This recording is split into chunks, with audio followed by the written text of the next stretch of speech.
Hello everyone, and welcome back to a new episode of SHENZHEN I. We noticed in the last episode that we might be getting near the end, so I don't know, let's just do another puzzle? There you go.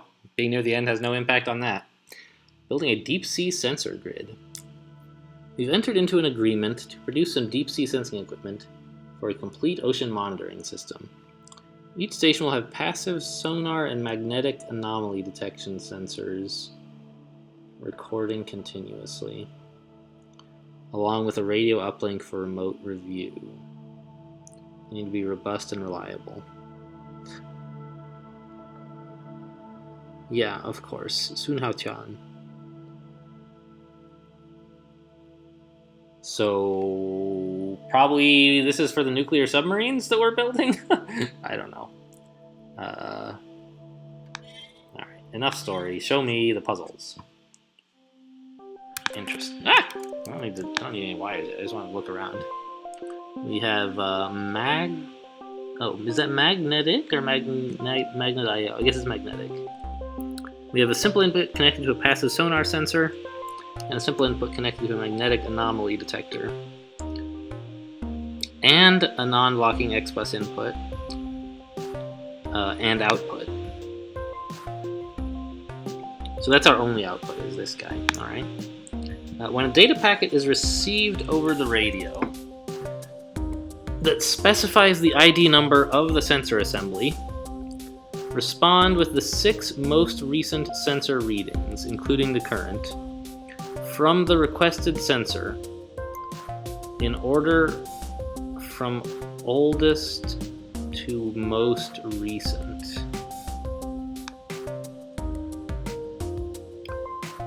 So we're going to get 2 inputs over the radio. Well, we'll get at least 1.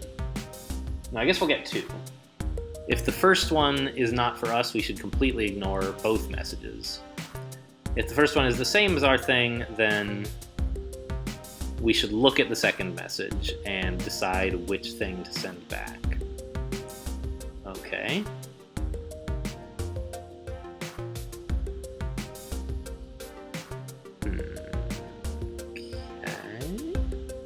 So this seems like, again, a thing we're going to want to use RAM for, to store the last 12 meaningful values.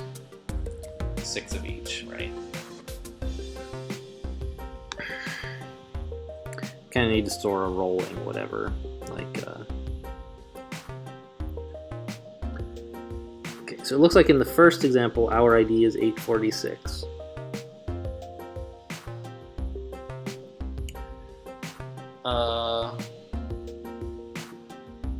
Including the current one. So the first thing we're going to do in every cycle is copy the values of these things and just dump them into RAM somewhere at the most convenient place.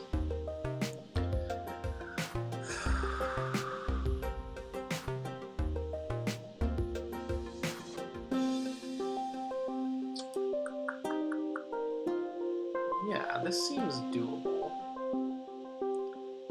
Something interesting to note is that I was about to say we can't possibly do this with 1 chip, and I think that's still true. The reason is that we need 7 I/O ports, right? We need 5 for the things we see here, 2 simple I/O and 3 X-bus. But also 2 for the RAM we're going to need. And I don't see any way to combine those in an interesting, like any way to reuse one of them. Well, actually, something that had not occurred to me until the very second I said that was, what if you do this? No, because then it would receive its own messages. I was thinking we could use this and say, I want to receive, and we would get a message from the receiver, and say I want to transmit, and we would send a message to the transceiver because it's not going to be listening on this port, obviously. But okay, it's not allowed to be connected to itself, so you can't do that.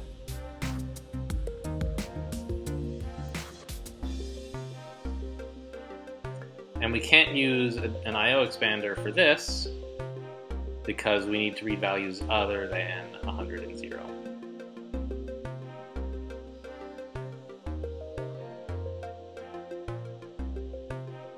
Okay.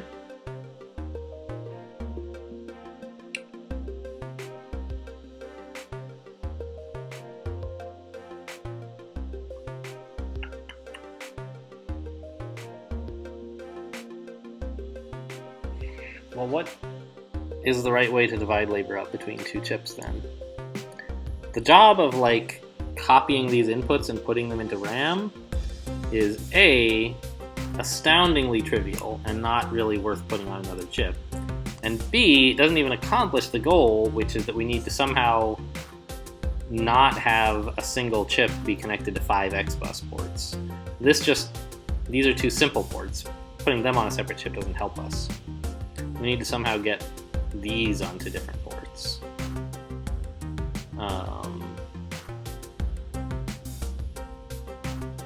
Onto different chips, I guess I should say.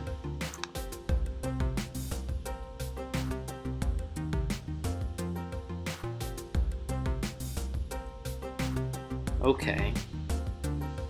So what I'm thinking is have one chip that's connected to the radio and the ID card and to the other chip, and then have the other chip be connected to these two guys and the RAM, and to this guy, of course, the first chip we were talking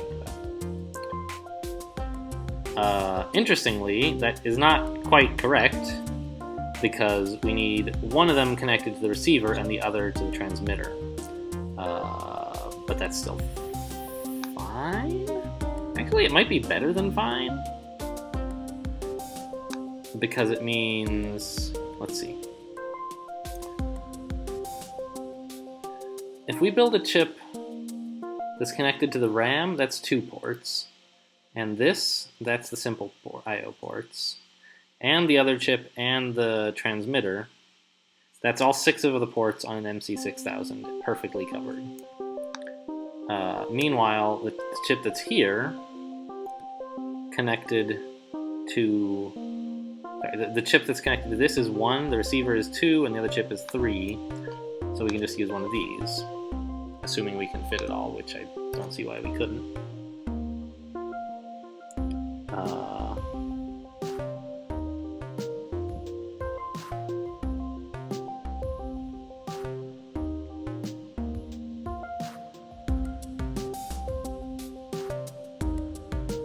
Yeah, that seems all right.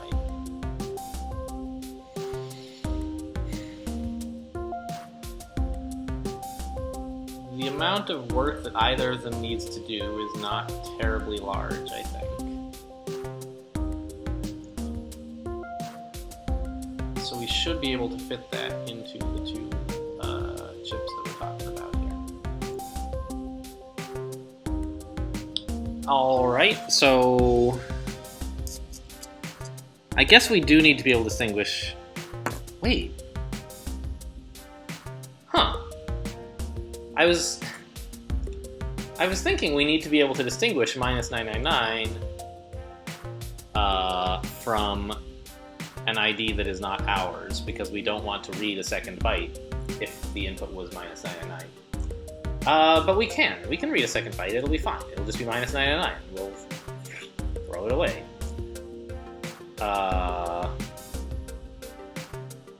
Well, what am I even talking about? However you're going to write it, you're not going to end up accidentally reading a thing, I think. So I think what we're going to do is just... this guy's job is quite simple, I think.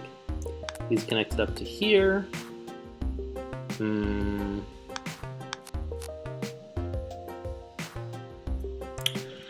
I think our life is simpler if it's like this. So he's connected to here and here. And we're also putting this guy in connected to these. let's give him his RAM over on the left where nothing is in the way. Actually, I kind of want this guy to be able to send a message to the RAM. Yeah. I want him connected to one of the address RAM port, basically, so that he can,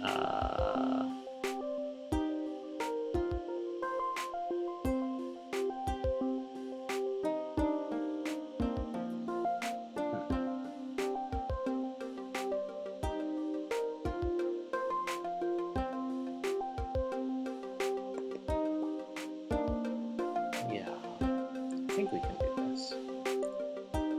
So I want these guys to share access to an address port on this.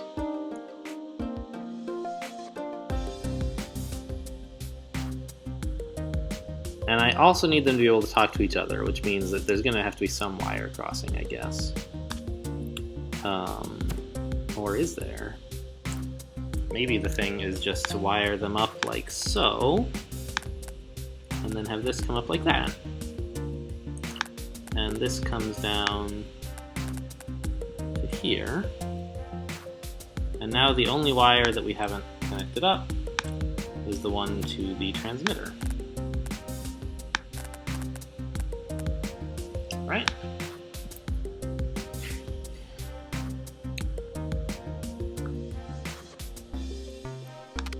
So my... oh.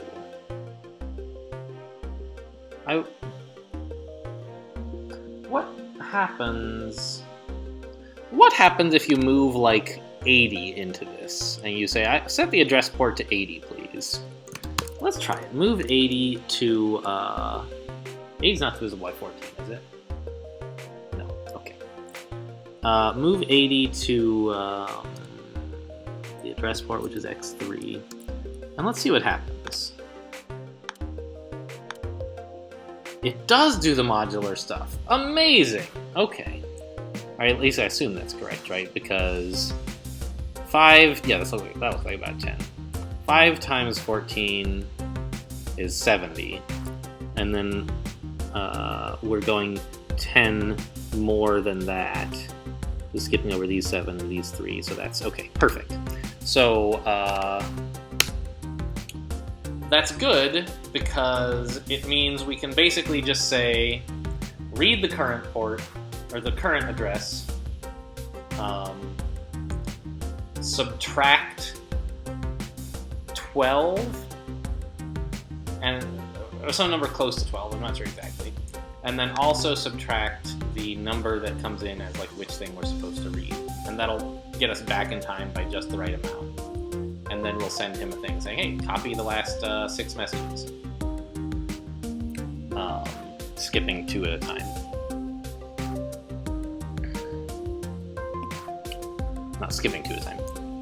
Reading 2 at a time and throwing one of them away. Okay, so this guy's job is relatively simple, I think. We're going to test equal x3 to x2. If they are not... wait. If they're not equal, we don't want to do anything.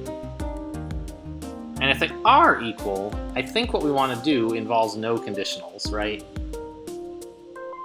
So we can just move x0 into ACK.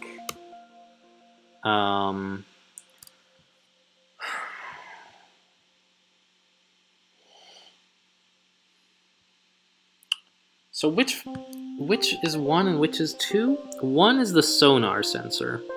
So we need the sonar to be recorded after the magnetic detector. Oh, wait. We also, I didn't think of this, are going to need to,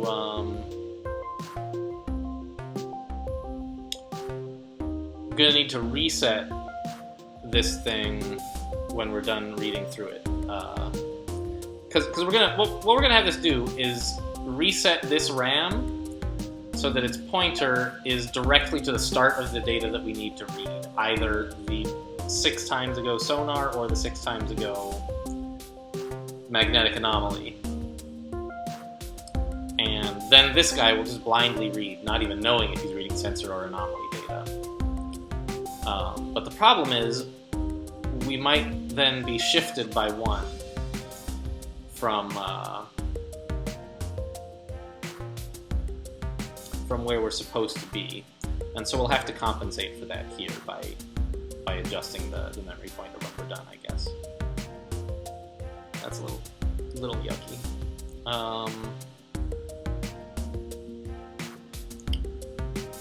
Can we avoid that somehow? First, let's see if we can fit it in here the obvious way. It's basically, so we've moved x0 into AC, and let's subtract.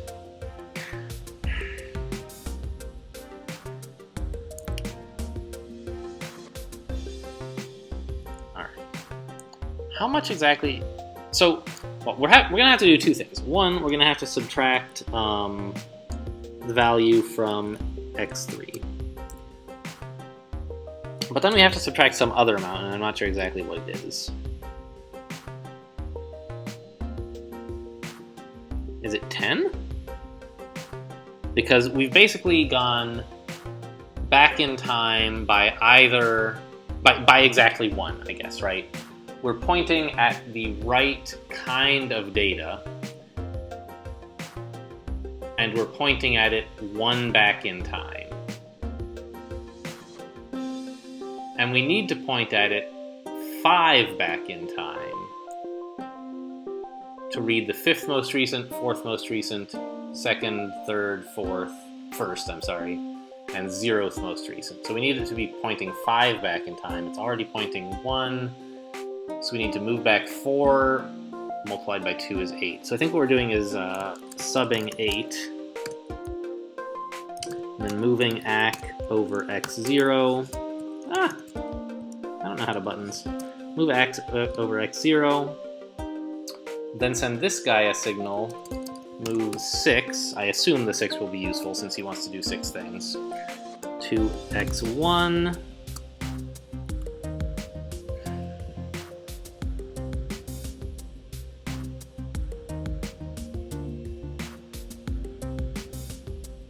And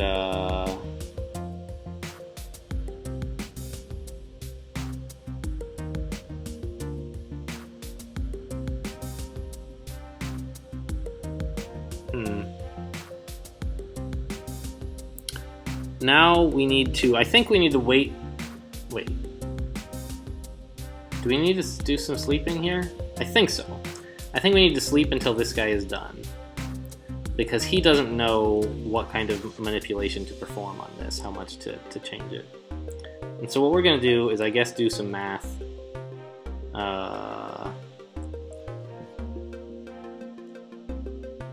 Basically, if we subtracted to... Well, we subtracted either 1 or 2. And so we need to... If we subtracted the larger value, we'll need to add a larger value back to get us back in sync for writing to the right place again, right?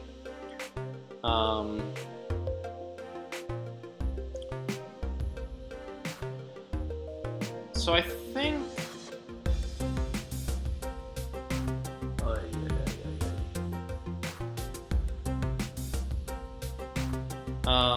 we need to sleep. I'm starting to be concerned we're running out of space. Sleep for x1. How much space do I have? 2 more instructions. That's not going to cut it, is it? Also, we've lost track of what number we subtracted, haven't we? It's gone. Blech.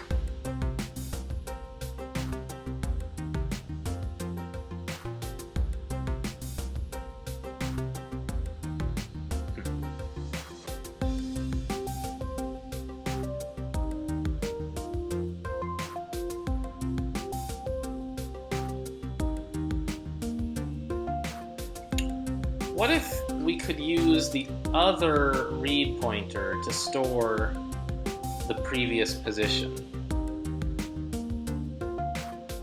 That seems pretty clean.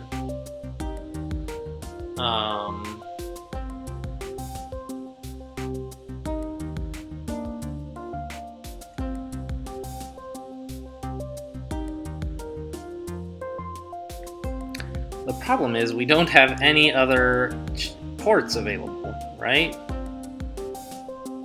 That's the most obvious problem with that approach.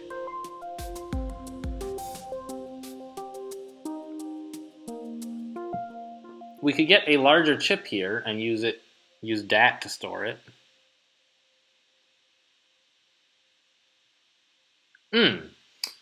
Here's the thing. At the end of every cycle, the read pointer should be even. We can use that to reconstruct whether we need to add one or not. Maybe. It's not clear exactly how to test for even on this hardware.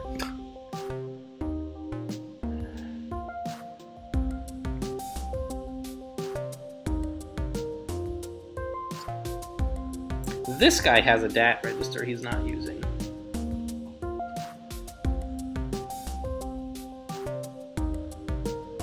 Maybe we can use that as the place to store the old value.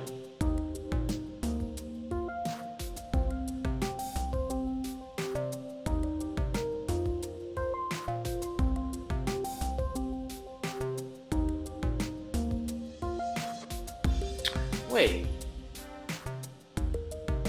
How are we getting these guys to talk to each other over XBus?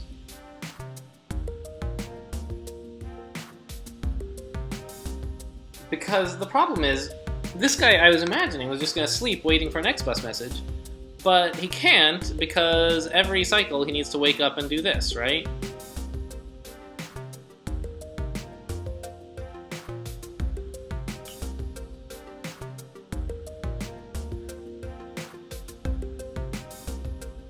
So maybe he needs to get an XBus message every cycle, but it's going to be either 0 or 6, depending on whether he should do his work. That's feasible, I guess. Kind of gross.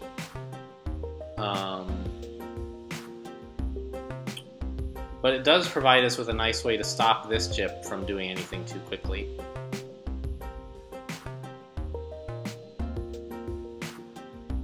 Wait, but doing things quickly was only a problem because we were thinking of saving the old read head. If we're gonna just test whether it's... Oh, right. It's so hard to test whether it's even! Gross!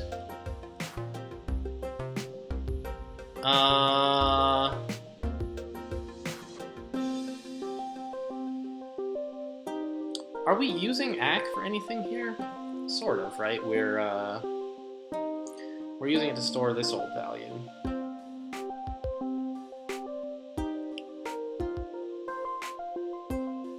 So what if we took the value out of this, put it into ACK,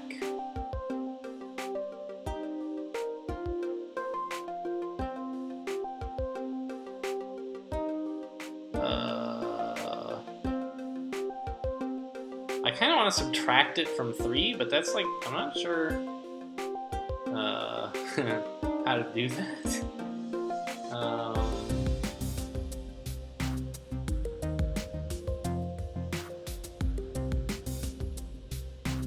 Or subtract it from 2, I guess.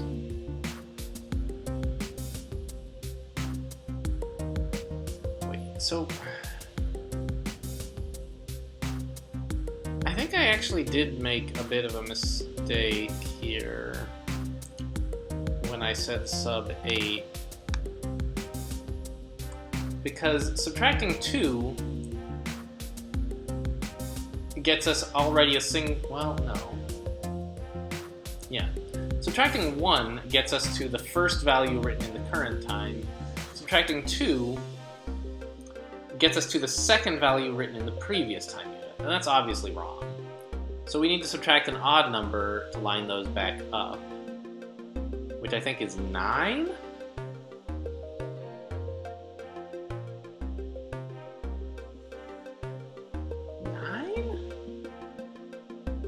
Going back 5 time units is 10, and then maybe one more to get to its first value is 11, so 9. Okay. But it's still not clear how we're going to get back into shape. Well, okay, so first question is, do we have to worry about getting pings frequently? Like, maybe some kind soul always gives us 6 time units in between checkups. In which case, we could say, forget it. I'm going to just do everything wrong and not reset at all. Just live with the fact that I'm going to lose the old data. Oh, stop. It's just done. Jump, done. No, that doesn't actually work, does it? I'll just add to the top here, sleep 1 million. Alright, you can't do that, but I think you can do 99. Okay. So, I just wanted to skip to the end to see, like, how far apart are these all? They're pretty far, right? Maybe we don't need to do this resetting at all. And we can just let the old values fall off. We're clearly getting data values more often, but none of them... We never get 2 that we actually should respond to within 6. So this is a case where I feel like maybe the tests are not thorough enough, or perhaps these tests are not thorough enough, and there are more thorough tests that they're not letting us see, which is kind of a disappointment. But okay, let's say we don't need to handle that problem at all. Set it aside, figure it out later if we actually need to. So that means we can kind of forget about this, and we're done with this as well. Yeah, we're moving back either 10 or 11 time units. That makes sense to me.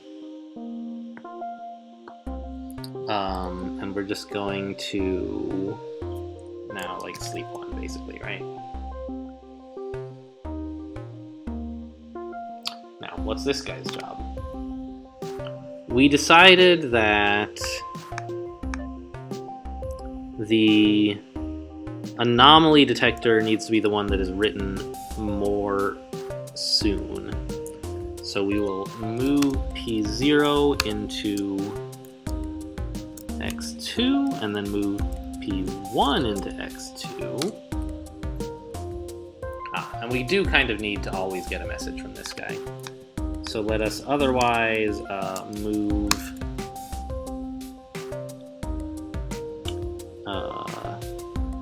0 to X1. And let's just move our X1 into ACK. And then test whether ACK is 0. If not, we will what? Move X2 into X0. And so I got a comment from somebody that there's a null register that you can use, which actually kind of seems useful to me at the moment. Null is a pseudo register. Reading from null produces 0, writing to null has no effect. Okay, so that's cool, I guess.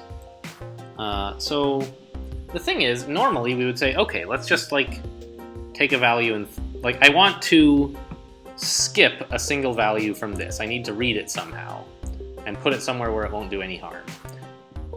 I think right now that dat would do no harm, so I could put it there, but maybe I'll want dat in in a future version of this solution. Sometimes I've like tested against it to say, oh, I don't really care about whether we're in plus mode or minus mode, but here I actually do care. Now, I happen to know that I'm in minus mode, right? And so I could do a test that is guaranteed to be false. Like, is it less than minus 999? I could ask, and the answer would always be no. But I think it's more clear to just say move x2 to null. And then jump back to loop. Then when we're done with that, we're just going to sleep for one.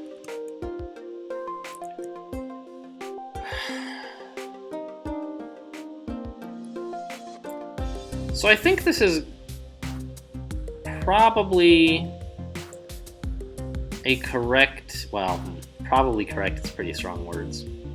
There's usually some little thing I'm missing, but I think it's, aside from maybe a little thing or two, it's a rough approximation of the algorithm, provided that we never have to go back in time to the same value twice. So let's see what happens.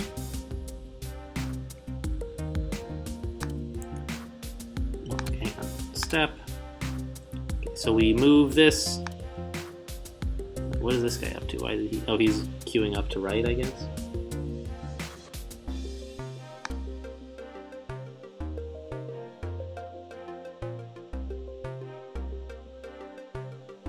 Oh, interesting. I didn't think about that. Even reading this value happens so soon.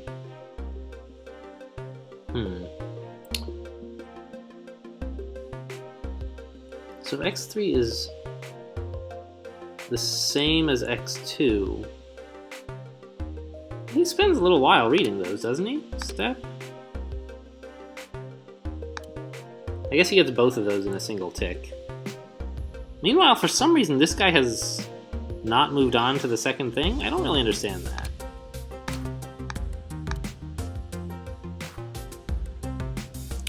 Alright, I'm a little concerned that this guy might be a little bit too eager.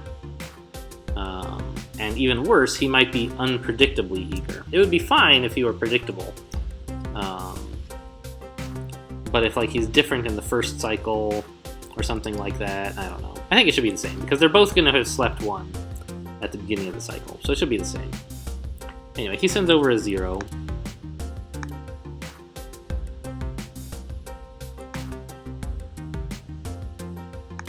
And they collect. They all get to sleep.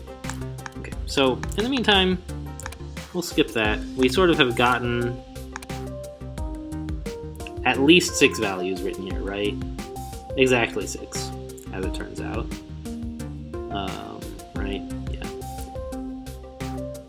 So let's see how the timing on this works out. We test equal x3 and x2. They are equal. And right now, this is pointing at 12. So what number do we get in ACK when they each advance at the same time? I think the one you get is 12, right? No, we get 13. Interesting.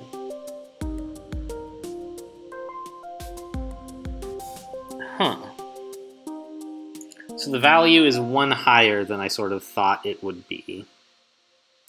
Which is fine, because we can sort of rely on that race condition to win every time, I think.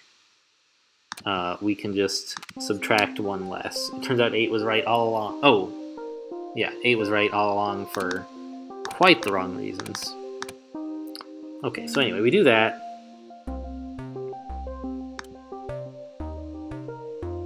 Make sure he is connected to, yeah, the address register, not the data register. I just noticed there was a 12 there, and I was like, oh, that's a little spooky. And then we subtract x3, which is 1.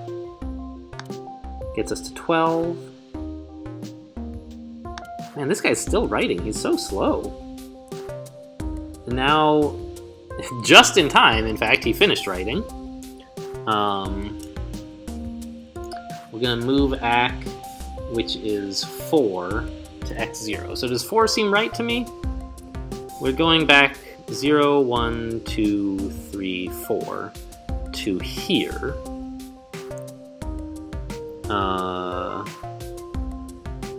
Which is the first recording from the 3rd time unit?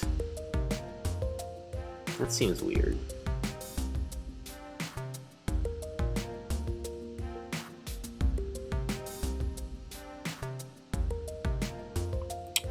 So, okay, we've written exactly 7 values, right? So we should be skipping exactly 1 of them? Is that right?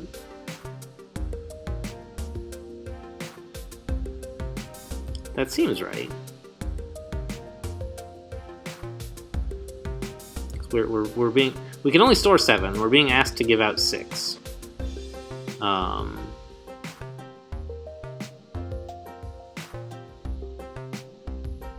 did we end up at? No, wait, hang on. Well, whatever. We'll move back to x0. There it goes. 4. Now it's here. And we're gonna end up reading 1, 2, 3, 4, 5, 6 values? That doesn't seem right at all. Is that right? Seems like we're way off.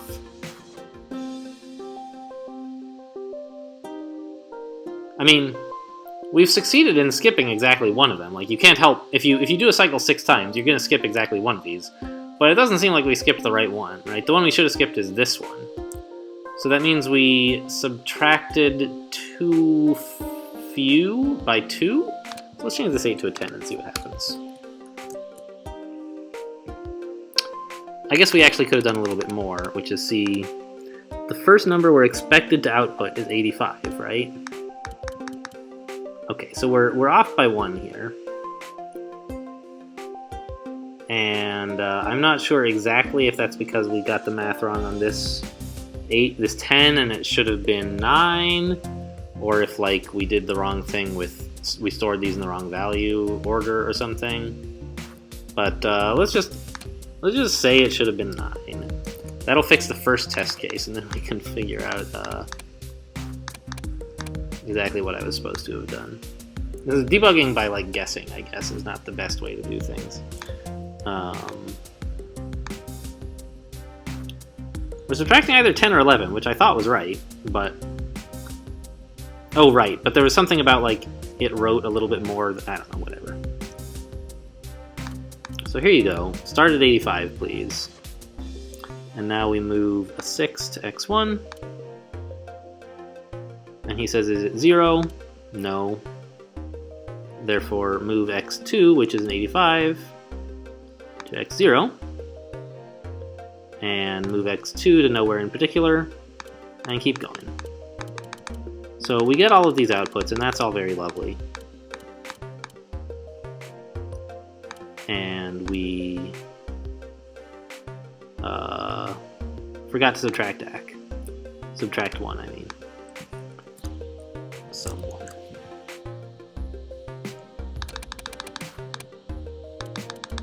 Okay, so this is all going on, it's great.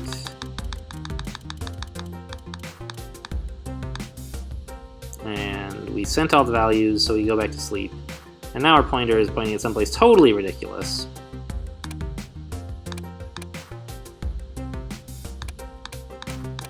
But we've had plenty of time to restock our store of old values. And now we're being sent a 2, which is asking us to read the other kind of data. Subbing x3, subbing 9, and we're now pointing at a 10, which is the wrong thing by a fair bit. Yeah.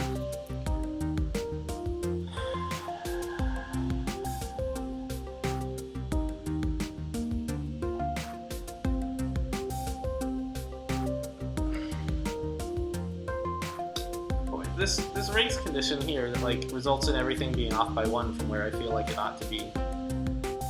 It's making it hard for me to like keep in my head why I came up with the numbers I came up with.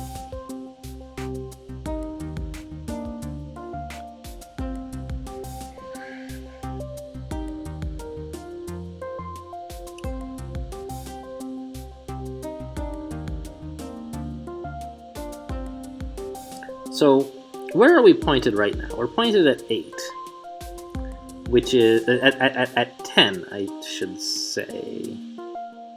Or wait, has that happened yet?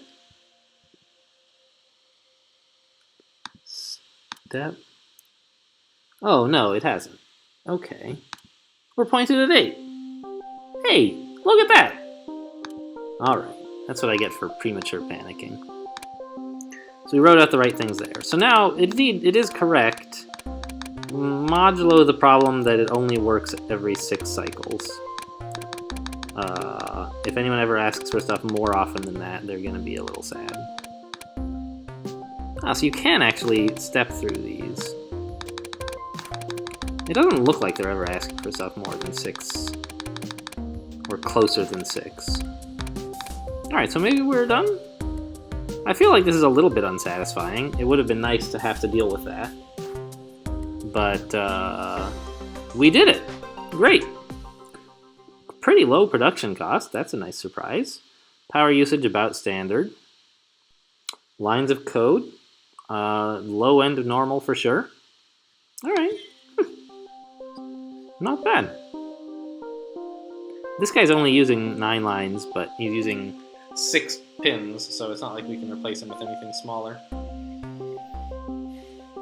Yeah, I find it completely unsatisfying that we are not able to handle stuff. Like, that we basically throw away all of our state every time we get a request, just because, like, math is a little bit hard.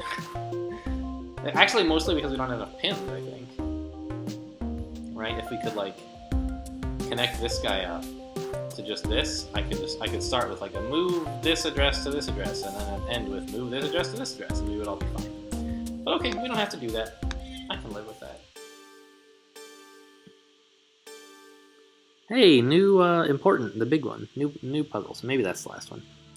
Well, this is an occasion for some pride. Mr. Soon very specifically praised Longtang Engineering when he took delivery of these components. Let's give ourselves a pat on the back. I feel like we're going to play a big role in his future plans. Represent. Indeed, Joe. Indeed.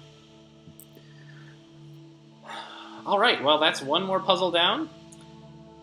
And it was an interesting one. So, I don't know. Most of them are interesting, really, one way or another. So I'm just sort of like saying non-content filler words. Hope you guys enjoyed these non-content filler words that my episodes are filled with. Thanks for watching, and I'll see you next time.